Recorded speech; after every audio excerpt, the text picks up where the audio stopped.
All right, now we're looking at number 16 and the earth swallowing up some people and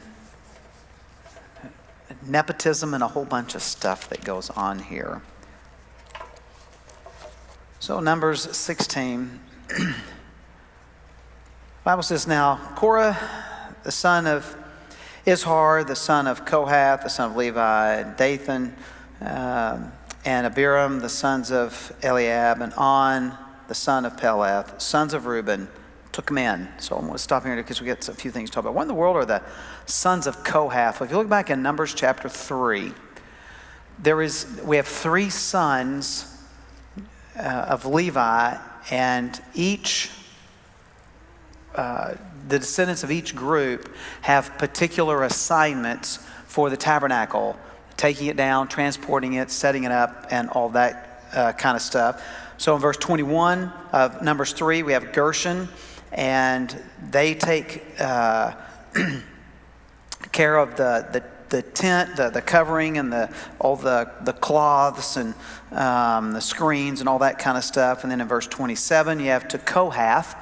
So Korah is a descendant of Kohath. So their responsibilities, and actually they had the most important one, and that is they took care of the Ark of the Covenant, the table of showbread, the lampstand, the ashes. They took care of all the stuff related to the actual offerings. And then the third son, verse 33, is Merari, and they were responsible for the frames and putting together the frames. Now, it makes sense, the order. You take the coverings off, you take the utensils and stuff out, and then you take the frame down. So that's why it's listed in this order. So Merari is a part of this. However, Aaron's sons are the ones who are actually going to be the priests who are doing all the sacrifices and all. Now, does anybody remember who Aaron is? Or more specifically, who his brother is? Moses, that is correct, Brandon. Very good. Moses. Now, if you're the head dude, and Moses at this point is the head dude, and the second most important office is to be the high priest, and you appoint your brother, how does that look? Like sometimes we just sort of read the Bible and kind of like, oh yeah, you have Moses and Aaron and and all that, and then you start thinking about this, wait a minute, these are real people just like us, and this sure smacks of nepotism. He puts his brother in as the high priest because Moses and Aaron are both Levites. And so Korah is not happy, and he does like a lot of people do. When people are unhappy, they have a tendency to want to recruit other people to their unhappiness. And so they kind of want to get a movement going. So he wants to get a movement going. And so he goes out and gets some sons of Reuben to go with him. Now, why would they want the sons of Reuben? Like, why would they be the ones? Well, does anybody remember who Reuben is? Somebody's going to go, one of the 12 sons. Yeah, I know he's one of the 12 sons. Got it. But which of the 12? You got a 1 in 12 shot. Number 1, that's right, he was the firstborn. Now, typically, the firstborn would be the leader. And therefore, then the firstborn of him would be the leader and would sort of be passed down. That's the way it's kind of worked through much of history. It's the way that works with kings and all that sort of stuff. So the oldest descendant of Reuben really should be the one who's kind of the leader. However, in Genesis 49, we're told that he went and slept with his stepmom. And so he's disqualified for being the leader, which means his tribe is not the number one tribe. Anybody remember what tribe becomes the number one tribe? You should be able to get this one. There's a lion that represents them. Judah, yes, Judah. And Judah is actually son number 4. Because the next in line, Simeon and Levi, the Levi here, eventually his descendants become the priest. They tricked the people into circumcising all the men because their daughter was raped, or their sister Dinah was raped. And then the Bible says, while the men of the city were yet in pain, they descended and killed them all. And so in Shechem. And so it falls to Judah. And Judah, by the way, is not really worthy to be the lead tribe either. He had sex with his daughter-in-law and she got pregnant. He said she's more righteous than I am, which is a whole interesting kind of statement. So we should be the lead. So here's what you have. You have a guy who thinks I should be the top priest, not Aaron, because that's nepotism. And you get guys who go, our tribe should be the number one tribe. Moses shouldn't be the leader. One of us should be. So there's jealousy and envy going on. And this happens in any time you have a group of people and someone's in charge. There's always people who think they can do it better. There are always people who are envious of those who are in charge. And so there's nothing here that's not what you find. It's just in real life all the time. So they get this movement together, and they actually do get some people behind in verse 2. They rose up before Moses with a number of the people of Israel, 250 chiefs of the congregation, chosen from the assembly, well-known men. Now, why are they? What's important about them being well-known men? Like, they carry influence. I mean, if somebody quotes someone well-known, it seems to be better, as opposed to, if I just threw out some name you've never heard of and quote them, it's just not quite the same as quoting like Abraham Lincoln. Like, if Abraham Lincoln says the same words, there's just something about it makes it, I don't know, better. Or it's, Martin Luther King or whoever it happens to be that's, and you're like, but if it's, just Billy Bob. So if you want, so they get these people that are well known. They think it's going to be, give them more influence and give more credibility to their movement, obviously. So verse 3, they assembled themselves together against Moses and against Aaron and said to them, you've gone too far. For all in the congregation are holy, every one of them, and the Lord is among them. Why then do you exalt yourselves above the assembly of the Lord? Now it's interesting, we have two words here with the word congregation, which is just kind of some people, it actually means like a herd of animals, like they're all gathered together. Then the word assembly is actually an official assembly. So one of them, at least in the ESV, the word congregation is sort of an unofficial group, and the word assembly is an official group. The word for assembly, by the way, is where we get the word koheleth. What's significant about that? Because koheleth is the word in Ecclesiastes translated preacher. So the assembly are the people, and then the one who speaks to the assembly is the preacher. That's why the way it's called Ecclesiastes, which is the church, ecclesiastical. So that's how that connects. So with the official group and the kind of unofficial group, but it's interesting what they do.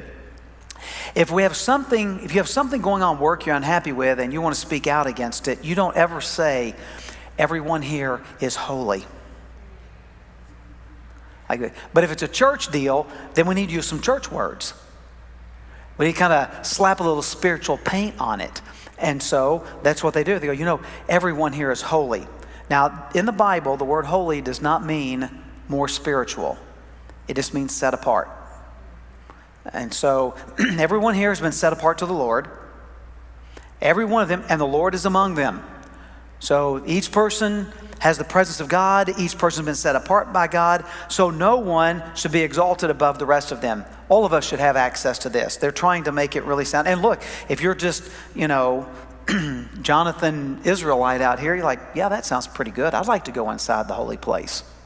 I'd like to go make a little offering here. I'd like for, and so they kind of couch it in those sort of terms. So verse 4, when Moses heard it, he fell on his face. He said to Korah and all his company, in the morning, the Lord will show who is his and who is holy, and will bring him near to him. The one whom he chooses, he will bring near to him. Do this, take censers, those are little things, that make the little smoke and on the chains. Korah and all his company, put fire in them and put incense on them before the Lord tomorrow, and the man whom the Lord chooses shall be the holy one. You have gone too far, sons of Levi. So they accused him of going too far, so he uses the same words. The other ones have gone too far. So, verse 8, Moses said to Korah, hear now, you sons of Levi, is it too small a thing for you that the God of Israel has separated you from the congregation of Israel to bring you near to himself, to do service in the tabernacle of the Lord, and to stand before the congregation to minister to them?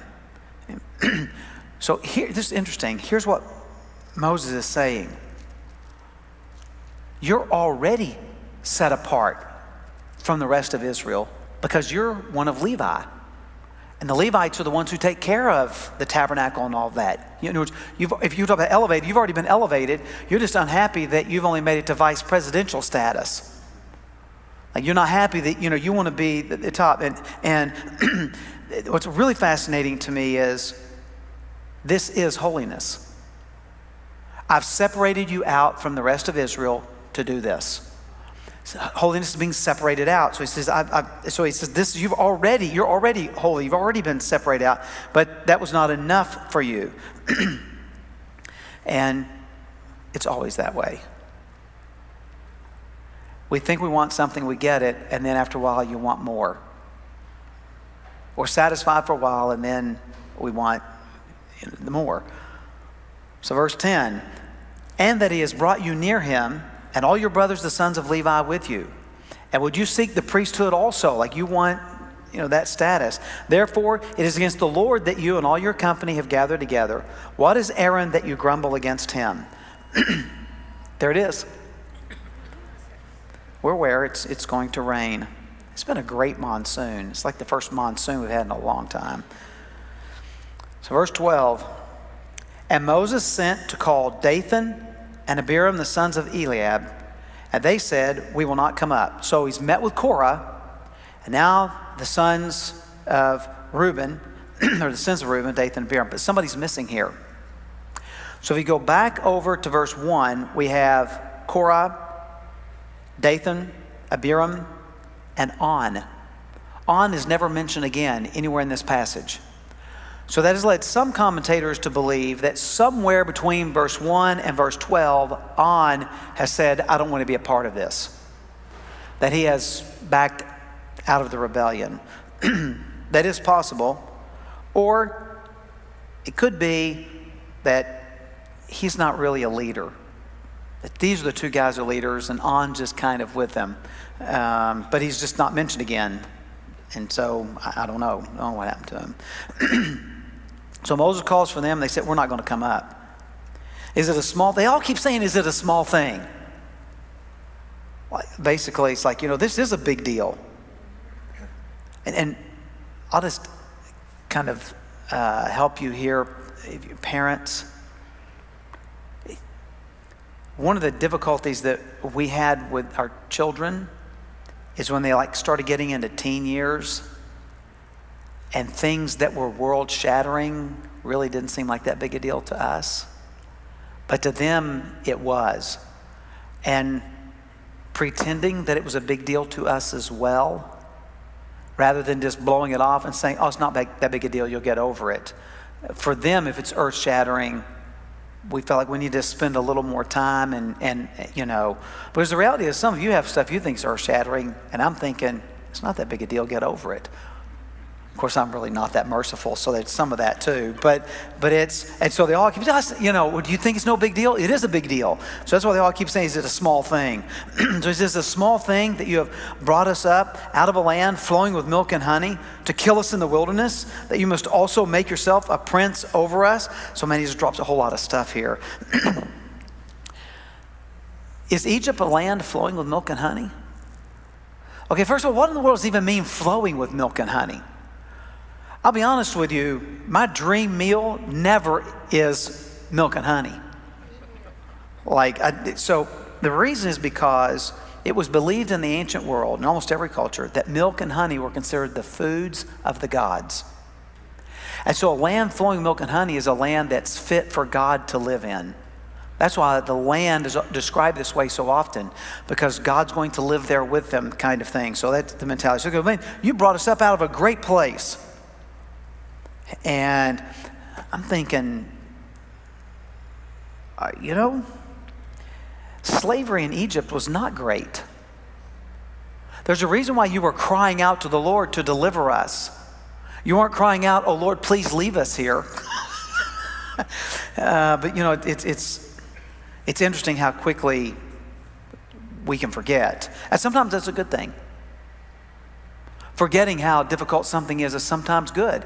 If women didn't forget how difficult labor and delivery is, no one would have more than one child. And so, it's just a good thing that God has built in. And so you go, why did you do that? To bring us out here and to kill us. And then, more than that, you make yourself a prince. Now, note the word is prince. By the way, the feminine version of prince is Sarah. Sarah's name means princess. which I remind my sister of with some regularity. You should act like your name. But he chooses prince rather than king. Now you would think he would say, who made you king over us? But they're fairly shrewd, and they know that at this point, at least there's no idea of a king. So they don't want to pick the word up here. Let's take the word prince. We'll take a safer word. And so they picked the word prince, probably intentionally, because they know that king would have been overstating it, and they don't want to lose people that might come to their side. So, moreover, you have not brought us into a land flowing with milk and honey. So they've used the term to describe Egypt, and then they go, you've not brought us where we're supposed to be. Of course not. All they're eating is manna every day. Breakfast, lunch, and supper. Think of your favorite meal. And if you ate that for breakfast, lunch, and supper every single day. So I don't really think that way. What I think is there any meal I would want to eat? One day, all three. Biscuits and gravy. I could probably slam biscuits and gravy for maybe a couple of days in a row. I'd love to say barbecue pork ribs, but I eat too many and I just make myself sick. But you know, all they're eating is manna. So you didn't bring us what you promised. You've not given us inheritance, fields, and vineyards. Will you put out the eyes of these men? What? What does that mean? When you put out the eyes of these men, it's like, are you gonna punish us if we come up? And so they said, we're not going to come up to you. You're a liar. Basically what they've said. You lied to us. You didn't take us where you said you were going to take us. And Moses was very angry. Of course he was very angry. I don't want to be called a liar either. And he said to the Lord, do not respect their offering. I have not taken one donkey from them, and I have not harmed one of them. So it is not really has nothing to do with the donkey. What he's saying is I haven't taken any from them, and I haven't done anything to them. So I didn't steal, I didn't abuse them or nothing. I'm not guilty of them wanting to do any kind of revenge or anything. And Moses said to Korah, so I don't know if there's a gap here between calling them and their response, or if Korah's been standing there the whole time. I don't, because it's like you can call them or text them. You got to send somebody and all that. So Moses said to Korah, be present, you and all your company, before the Lord, you and they, and Aaron tomorrow. Let every one of you take a censer and put incense on it, and every one of you bring before the Lord his censer, 250 censers, you also and Aaron each a censer. In some ways, this kind of reminds me of what's going to happen later in Israel's history when we have Elijah by himself against 850 prophets. 400 prophets of Baal, 450 prophets of Asherah, who is Baal's consort. Like he's alone against the big crowd, and so we're going to have Aaron standing alone against 253. Because you got the 250 plus we have Korah and the sons of Reuben, and depending on where On is, so Aaron's going to be clearly outnumbered. So every man took his censer and put fire in them and laid incense on them and stood at the entrance of the tent of meeting with Moses and Aaron. So let's just kind of talk for a second about the tent of meeting. We have two possibilities here. The term tent of meeting was used originally for a tent outside the camp where Moses would go and meet with God. In Exodus 40, they complete the construction of the tabernacle. They dedicate it. God comes and inhabits the tabernacle. However, the whole tabernacle complex is now oftentimes called the tent of meeting. So it could be the whole big thing, or it could be just in the what's called the holy place, the building. My inclination is it's the outside gate, it's the first gate, because what's going to happen needs to be done in front of all the people.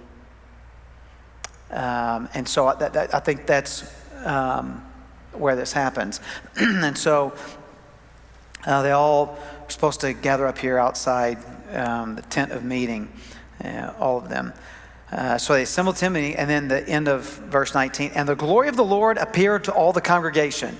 Okay, now I know y'all have seen this before, but I can't help it. I like to do it over and over again because this was my dissertation. So this is the pillar of cloud. At the center we have God, surrounded by his glory, surrounded by fire. Yes. Surrounded by the cloud. So during the daytime you would see the cloud, at night the fire would show through. It's one pillar. Exodus 14:24 says God looked out through the pillar of cloud and fire. So it wasn't two separate ones, but it was one. So here's another version. We have God surrounded by his glory, surrounded by the fire, surrounded by the cloud. So this being probably during the daytime, they see the pillar of cloud descend. That is, the glory of the Lord appeared to all the congregation. Now, because it's all the congregations, well, I think it was outside the first entrance to the courtyard. And they see the glory of the Lord descending in this pillar of cloud. And so in verse 20, the Lord spoke to Moses and to Aaron, saying, separate yourselves from among the congregation, that I may consume them in a moment. So this whole event is really about separation. Who is separated to God to serve as priests? That's the whole idea. So verse 22, they fell on their faces and said, O God, the God of spirits of all flesh, shall one man sin, and will you be angry with all the congregation? There's only one other place in Deuteronomy where the Bible uses the phrase, the God of spirits of all flesh. And so it's an unusual kind of statement. And so basically, so look, we think this guy has sinned. We don't want you to be angry with us over what one has done. And the Lord spoke to Moses, saying, say to the congregation, get away from the dwelling of Korah, Dathan, and Abiram. Now I wanted to stop and think about this for a minute. When they arrive at Mount Sinai, who gets to go up the mountain? Moses. Does anybody know how many times he went up? We do not know. There's the possibility, we know he definitely went up at least twice. There's a possibility he went up 3 times, depending how you read a couple of passages in Exodus. So we're not clear whether he went up 2 or 3. But Moses went, but not only did Moses the only one to go up, but what did they put around the base of the mountain? They put a fence. And why did they put a fence? So nobody else, if they cross over and touch the mountain, they will die. Okay? And when Moses said that, all the people said, sounds good to us. We don't want to go stand in front of God. And so Moses has 2 responsibilities. He represents the people to God. We call that prayer. But he also represents God to the people. It's his role as a prophet. So he was basically the go-between, the communicator. Is it possible for God to speak to everybody? Yeah, he can talk to everybody if he wants to. So he could have talked to, but he didn't. What I find fascinating is if there's any place God should have talked to everybody, it would be this one. Because this passage is about the authority of Moses and Aaron versus others who think, well, God can speak to us too. And so you would think here God would speak to everyone and say, look, I want all of you to know I picked Moses and Aaron. So think about it this way. Moses hears from God and he gets to walk out to everybody and say, hey, look, I talked to God and he said he picked me. You can kind of imagine how that goes over. So it's interesting to me that God still here is speaking just through Moses. And yet at the same time, it does make sense because God is going to have Moses tell everybody, get away from them. So now it becomes a question of, do you accept Moses' authority as God's spokesman or not? If you do, you'll come to Moses. You'll get away from these guys. If you don't, you'll hang out by those guys. And the reality is the world's still divided that same way. Those that respect the authority of God and submit to it, and those who don't submit to his authority and reject him. That's it. And so Moses tells them to get away. And I always like to think I would be one of the ones that got away. Or to get away from them. So Moses rose and went to Dathan and Abiram, and the elders of Israel followed him. He spoke to the congregation, saying, depart please from the tents of these wicked men and touch nothing of theirs, lest you be swept away with all their sins. So now we have 2 things going on. We have Korah, who wants to be part of the priesthood, and now over here in the other place, in the tribe of Reuben, we have these guys. He said, man, y'all stay away from them and stay away from their tents. Don't have anything to do with them. So they got away from, verse 27, they got away from the dwelling of Korah, Dathan, and Abiram. And Dathan and Abiram came out and stood at the door of their tents, together with their wives, their sons, and their little ones. And Moses said, hereby you shall know that the Lord has sent me to do all these works, and that it has not been of my own accord. If these men die as all men die, or if they are visited by the fate of all mankind, then the Lord has not sent me. In other words, they die basically of old age. And we don't know If these guys are all over 20 when they came out of Egypt, that means they're not going to make 60. I mean, they're all going to die. They're not going to see the land. But, verse 30, if the Lord creates something new, and the ground opens its mouth and swallows them up with all that belongs to them, and they go down alive into Sheol, then you shall know that these men have despised the Lord. All right, man, we got a lot to talk about here. So let's go back to the create something new. Actually, if he creates a creation, in the Old Testament, the word for create occurs 31 times, and all 31 times, God is the subject, because only God can create. Now, you and I can make, that's where we take something that exists and make something else, and you're all sitting in something that has been made, we're in a building's been made, and wearing clothes have been made and all that, but only God can create. It's the idea of creating from nothing. So God's going to create something that's never happened before. Now, Moses could have just stopped there, but he goes on to say the ground's going to open up and swallow them. Now, how does Moses know that? We have two possibilities here. One is, when God's talking to Moses, he's told him what's going to happen. And now Moses communicates that. Or Moses throws this out there and God says, sounds good to me. So I don't know where the ground's going to open up and swallow them, but this is nothing like this happened before. And so he said, then you'll know. So that part's all right, but what in the world is Sheol? Sheol's an interesting word.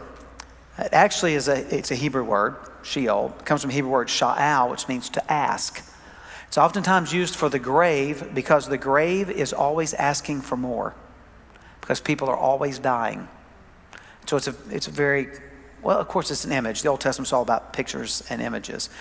The challenge that we run into, and the reason translators have just, in more modern translations, they're just not translated, brought the word into English, is because in every language, most words have multiple meanings.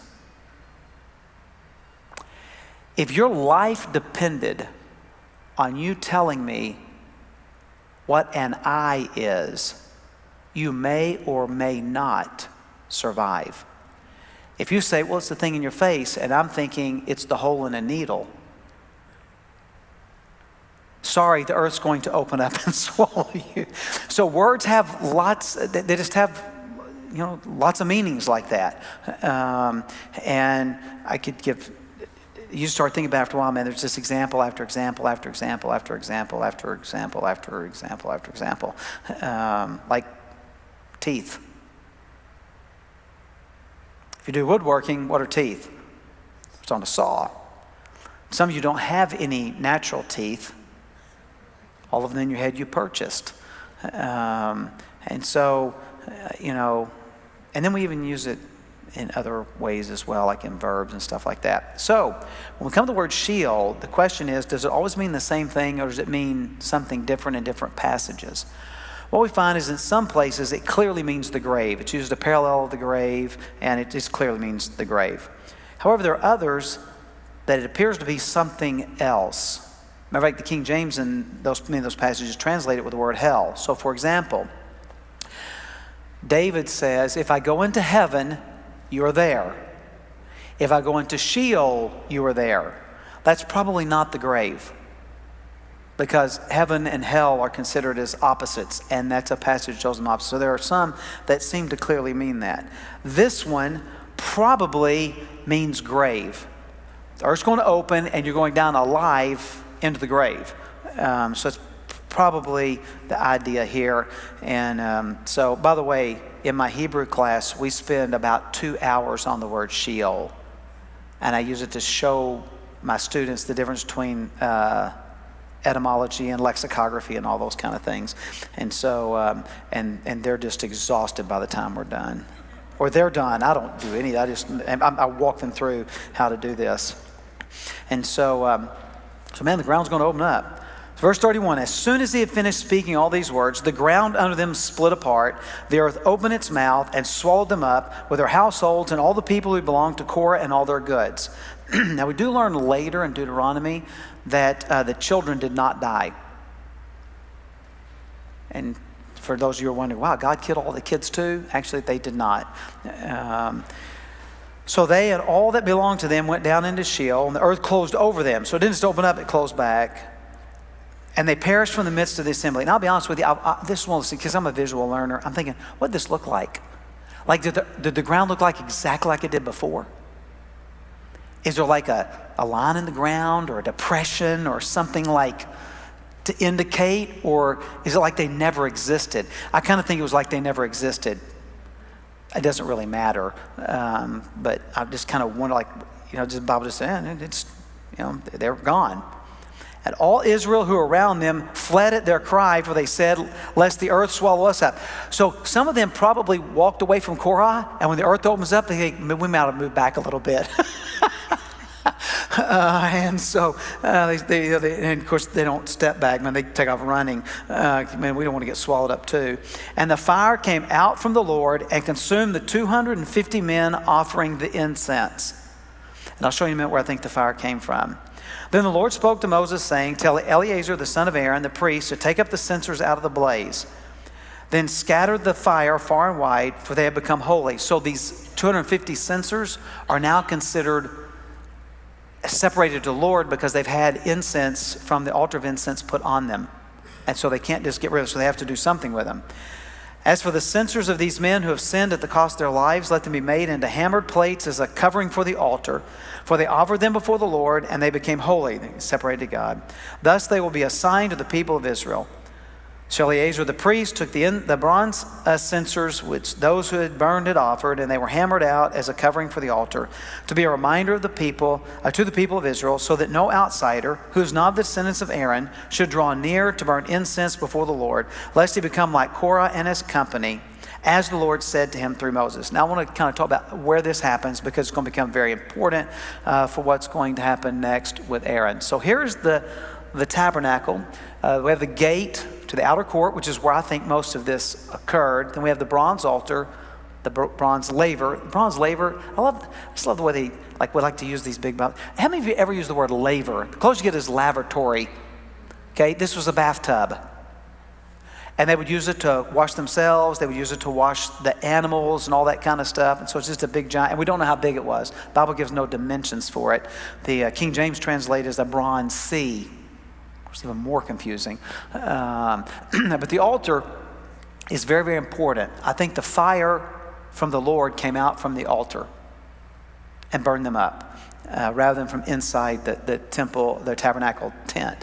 Okay, so this is where it happened. Now, inside the tabernacle tent, when you walk in, there's a lampstand on your left. It's a menorah, showbread on the right, and the altar of incense is right in front of you. And the altar of incense, I think a couple more here, looks something like this. It was a foot and a half. It was a cubit in each direction. Then it's got the poles that you carry it so you wouldn't touch it. And on the altar, there was a special prescribed incense that was not to be used anywhere else. Only to be used inside the tabernacle. And all this is going to be important here in a minute. And so I think, we got a picture. This is where it will be located. And it looks something like this if you walked in. Now, this altar of incense is going to be very important for what's going to happen following this. It's kind of a cool picture. So, beginning verse 41. But on the next day, all the congregation of the people of Israel grumbled against Moses and against Aaron, saying, now wait a minute. Back in verse 11, they grumble. Moses, why do you grumble against Aaron? So the people have just witnessed what happens when you grumble against God's anointed. So they wait till the next day to get unhappy. Whatever. It's amazing how fast they turn, but we're not that much difference. And so they grumble against Moses and Aaron, and what do they say?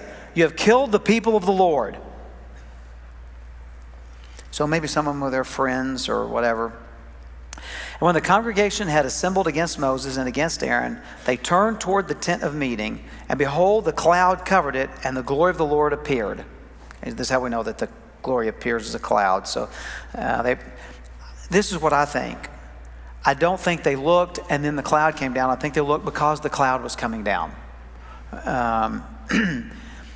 And so Moses and Aaron came to the front of the tent of meeting, and the Lord spoke to Moses, saying, Get away from the midst of this congregation, that I may consume them in a moment. So the exact same thing. Get away from Korah and all these people. Now he says, look, y'all get away from them. I'm going to kill them all. And they fell on their faces, that'd be Moses and Aaron. And Moses said to Aaron, take your censer and put fire on it from off the altar and lay incense on it. So get fire from the altar, and then go inside the tabernacle and get some of the incense and put on it, and carry it quickly to the congregation and make atonement for them. For wrath has gone out from the Lord, the plague has begun. So there are several things to note here, and I'm going to work backwards in them. The word for plague means to smite. So if you smite, so God smote Egypt, that was a plague. By the way, just out of curiosity, how many plagues were there? Okay, let's throw me out some good Bible numbers if you don't remember. 12. No, but that's close. 10. Yes, that's another good. 10 commandments, 10 plagues.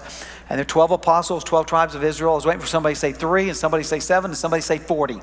If 3, 7, 10, 12, 40, you're good to go most of the time in the Bible. Those are all the kind of symbolic numbers.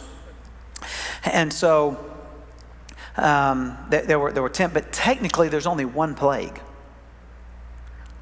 The first 9 are not called plagues.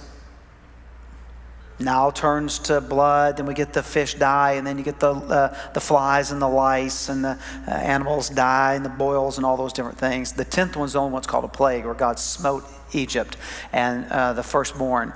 By the way, real Bible trivia now. Does anybody remember how many plagues occurred to everyone, and how many occurred just to Egypt and not to the land of Goshen? We don't know. The reason is because we get to plague 4, and it says that it happened, God separated between Egypt and Goshen. We do real good, except that plagues number 7 and 8, it doesn't say whether or not they were separated. I think they still were, but it doesn't say that specifically. And then plague number 10 does not happen to Egypt. It happens to everyone. If you're an Egyptian and you put the blood, your son was saved. If you were a Hebrew and you did not put the blood, your son died. Had nothing to do with not to be a Hebrew, had whether or not you put your faith in what God had said. So this is the same word that's used here of the death of the firstborn. We don't know what the plague is that has gone out. Are people just dropping dead? Are they leprous? I don't know. But whatever it is, it has already begun. Make atonement is actually the same word that's used in Leviticus 16 for the Day of Atonement. It means to pay the price for sin. He says, go and do this and carry it to them to make atonement for their sin of rejecting you and me and God, so that the plague will be brought to an end. So all that's not too difficult. But the whole conversation, does God ever change his mind? If God changes his mind, then that means that God has received new information that he did not have before, which means that God does not know everything. And if God does not know everything, that means there's the possibility of a higher deity who does know everything. Okay? So I could really get your heads twisted around here with a whole lot of syllogisms, and we're not going to do that. So, like, when God says, I'm going to kill them all, hasn't he promised that they're going to be the foundation and that the Messiah is coming through them? I mean, and then Moses says, go do this, and God will change his mind, not kill them all. So here's what's going on. How many of you believe that you could have a conversation at God's level? Exactly. I was waiting for somebody to raise their hand. We cannot even begin to think on God's level. So if God is going to communicate to us, does God need to communicate at his level or our level? At our level. So the Bible uses a whole lot of what are called anthropomorphisms, meaning we describe God in human terms. Okay? So when we say that God is present with his people, we don't literally mean he's physically there. Maybe you've ever said, man, the hand of God's really on her.